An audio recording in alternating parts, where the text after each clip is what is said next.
Amis de Bacchus, bien le bonjour. La flûte est-elle le bon verre pour boire du champagne? C'est ce que nous allons voir dans cette vidéo. C'est parti! Petit détail, si le verre est trop étroit, on va assister à un rétrécissement du champagne. Si le verre est plat, on va assister à un aplatissement du champagne. La coupe est indissociable du champagne.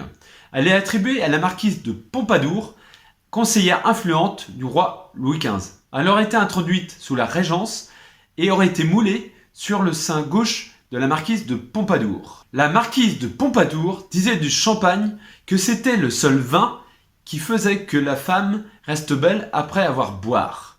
Le champagne prend son essor au XVIIIe siècle. Il n'est accessible qu'aux gens plus fortunés de Paris et de Londres, car sa production est limitée et son prix est élevé. Descartes parle de ce vin délicieux.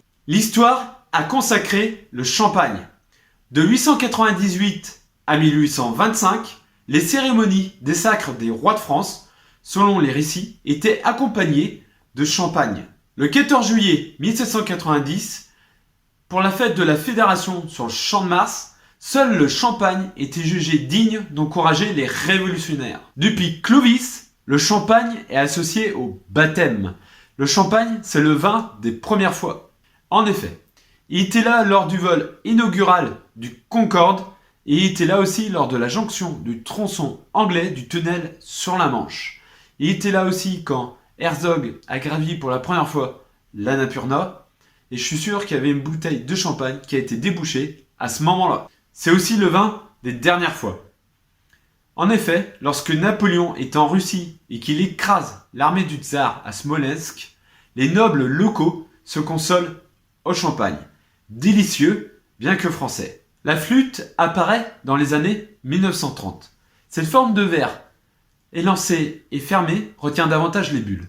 La plus grande révolution champenoise se déroule sous la direction de Jeanne-Louise Alexandrine Pommery. À la mort de son mari, elle prend la tête d'une des plus grandes marques de champagne et elle crée le champagne brut. La coupe devient le verre presque parfait. À l'écoute de l'un de ses clients, Louise Pommery décide de rendre le champagne plus sec, presque naturel, sans ajout de sucre. Elle fait édifier un château sur un immense domaine de 50 hectares. Elle réunit des galeries sur 18 km de crayères, car le champagne nécessite de la patience. Ce qui compte, c'est un verre suffisamment large pour obtenir des bulles qui dansent.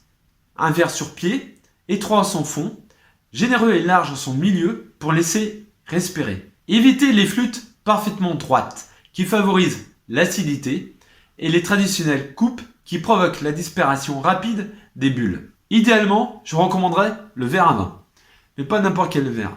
Un verre en forme de tulipe allongé comme une flûte mais arrondi en son milieu.